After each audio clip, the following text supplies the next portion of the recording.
이 화면에 집중하는가 싶더니 엄마가 배워온 사과를 입에 넣는 윤성이.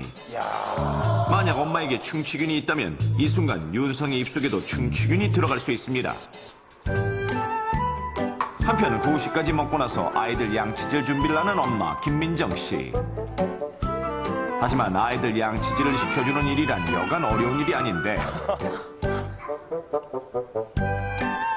자, 이제 새 모자가 바깥으로 놀러 나갈 시간. 이제 겨우 생후 20개월째지만 미끄럼도 잘 타는 윤성이. 엄마 칭찬에 뽀뽀를 하지 않을 수가 없습니다. 몇 번이 노출되는 거예요, 하루에만. 어느덧 점심시간. 김민정 씨는 또다시 분주하게 아이들의 점심을 만드는데 직접 만든 반찬을 윤성이가 먹기 좋게 입으로 조각을 내는 김민정 씨. 다 그러시죠, 저도. 엄마의 스파이 담긴 이런 행동도 역시 충치균을 옮길 수 있고, 함께 물컵을 쓰는 행동 역시 충치균을 옮길 수 있습니다.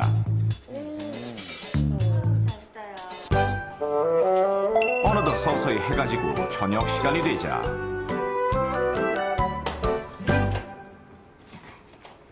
드디어 아빠 정봉호 씨가 퇴근을 하는데 하루 종일 두 아들이 얼마나 보고 싶었을까요? 들어오자마자. 역시 뽀뽀를 퍼붓는 아빠. 계속 하시 이쁘니까. 그리고 드디어 온 가족이 함께하는 저녁 시간. 엄마가 먹던 젓가락으로 반찬 한 조각, 또 아빠가 먹던 젓가락으로 또 한 조각, 아이들 입안이 정신이 없겠어요. 엄마가 먹던 숟가락으로 미역국 한 입. 엄마 아빠의 사랑이 듬뿍 건네지는 저녁 식사지만 충치균도 건네질 수 있습니다. 정말 저런 게 다 위험하단 곧이어 말이에요. 아빠는 마시던 물컵을 그대로 윤성이에게 건네기도 하고, 한 오늘 300까지 나오겠는데요. 엄마는 윤성이의 반찬을 직접 조각내주기도 하는데 김민정 씨네 부부뿐만 아니라 대부분의 엄마 아빠들이 하고 있는 이런 행동들이 충치균을 옮길 수 있다는 사실. 우선 두 분 혹시 충치가 있으신가요? 저는 없어요. 저는 조금 있습니다. 제작진은 아까 했던 행동들이 아이에게 충치균을 옮길 수 있다는 사실을 알려드렸습니다. 그렇게 되면 대한민국에 있는 엄마들이 거의 다 그쵸. 그런 행동을 하고 그렇죠. 있는데 다 그러면 그렇게 충치가 다 옮을 수 있다는 게 정말 믿기지가 않아요. 황당해요. 납득은 가는데요. 사람들이 이제 실생활에서 전혀 그런 걸 이제 의식하지 않고 그냥 다 하는 행동들이니까. 그렇죠. 근데 앞으로는 좀 조심 좀 해야 될 것 같습니다. 그렇다면 실제로 엄마 입속에 충치균이 있을 때 아기의 충치균 감염 정도는 얼마나 될까요? 여기 10명의 엄마들과 엄마들의 실제 자녀들인 생후 19개월에서 33개월 나이에 해당하는 아이들이 있습니다. 과연 이 엄마들과 아이들 입속에는 충치균이 얼마나 살고 있을까요? 연세대학교 치과대학병원의 도움을 받아 알아보겠습니다. 실험 방법은 이렇습니다. 우선 엄마가 의료진이 준비한 껌을 총 6분 동안 씹는데 처음 1분간 씹으면서 나오는 침은 뱉어버리고 나머지 5분 동안에는 껌을 씹으면서 생기는 침을 1분 간격으로 뱉어서 모읍니다. 이렇게 해서 모인 침 속 시료를 채취해 배양한 결과 첫 번째 엄마의 입속에서는 충치균 발견. 미세한 알갱이들이 바로 충치균들. 그런데 다행히도 첫 번째 아기의 입속에는 충치균이 없는 것으로 나타났습니다.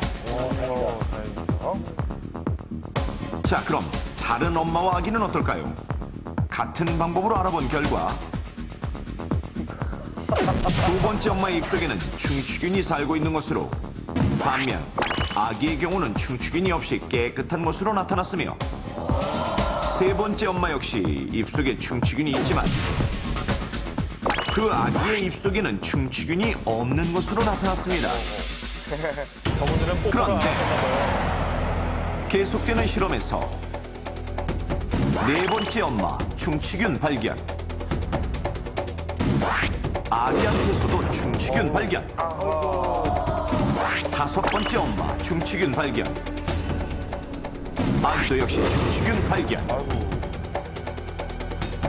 계속해서 6번째 엄마와 아기 모두 충치균 발견. 7번째 엄마와 아기 역시 둘 다 충치균 발견. 8번째 엄마와 아기도 또다시 둘 다 충치균 발견. 엄마가 있는데 애가 없겠어요. 9번째의 경우 엄마에게서만 충치균 발견, 아기는 없음. 마지막 10번째 엄마와 아기는 역시 둘 다 충치균 발견. 이렇게 해서 실험 결과 엄마들은 10명 모두, 그리고 아기들은 10명 중 6명이 충치균 보균자인 것으로 나타났는데, 실험 결과 엄마의 구강 안에 있는 충치균이 엄마와의 신체 접촉을 통해서 아기의 구강으로 전염된다는 것을 알 수 있었습니다. 한편 10명의 엄마의 구강에서는 모두 충치균이 발견된 데 비해서 4명의 어린이, 4명의 아이의 경우 충치균이 발견되지 않았다는 것은 엄마와 아이의 신체 접촉이 상대적으로 적었다거나 엄마가 평소 아이의 구강을 잘 관리하는 습관이 있었다고 여겨집니다. 충격적인 것은 엄마 입속에 충치균이 살고 있지 않아도 만약 아빠에게 충치가 있다면 아빠와 아기가 뽀뽀를 하지 않았음에도 불구하고 여보, 그럼 다녀올게. 바로 이렇게 아빠와 뽀뽀를 한 엄마에게는 충치균이 옮겨갔을 가능성이 있는데, 만약 엄마가 이 상태에서 양치질로 충치균을 없애기 전에 아기에게 뽀뽀를 하면 아기에게 충치균이 옮겨가 충치가 생길 수 있다는 사실. 자, 이제 아시겠습니까? 어른들과의 직접적, 간접적인 신체 접촉으로 인해 우리 아기의 이가 썩을 수 있다는 사실을. 따라서 충치에 특히 조심해야 하는 생후 19에서 33개월 사이 아기를 둔 댁에서는 엄마는 물론 아빠, 그리고 모든 가족들이 양치질 등의 치아 관리에 신경을 써야만 아기의 치아를 건강하게 지킬 수 있다는 것을 잊지 마십시오. 특히 엄마, 아빠를 비롯 가족 중 한 명이라도 충치가 있다면 참지 말고 곧바로 병원을 찾아 충치 치료를 받아야 하며, 아기가 아무리 예쁘더라도 가급적 입술에 뽀뽀하는 일은 피하시고 오래 뽀뽀하는 정도로 일단은 참아주십시오. 또한 아기 입이 닿는 숟가락, 컵 등에도 가급적 입을 대지 않는 것이 안전하며, 유치 상태가 좋지 않을 때는 영구치에도 나쁜 영향을 줄 수 있기 때문에 영구치가 나는 6, 7살 이전에도 치아 관리를 철저히 해야 한다는 것 또한 명심하십시오. 아기의 소중한 치아, 지금 지키지 않으면 평생 후회할지도 모릅니다. 삶과 죽음을 결정짓는 순간의 선택. 만약 당신이라면 어떤 선택을 하시겠습니까?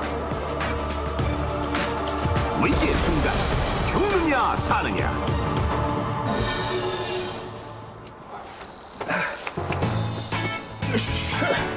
2006년 중국 상하이.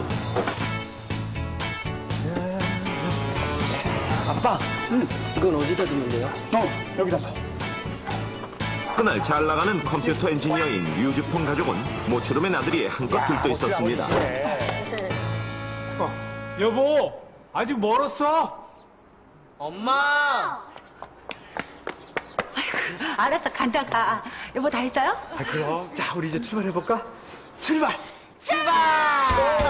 예정보다 조금 늦어진 출발. 아빠 류주펑은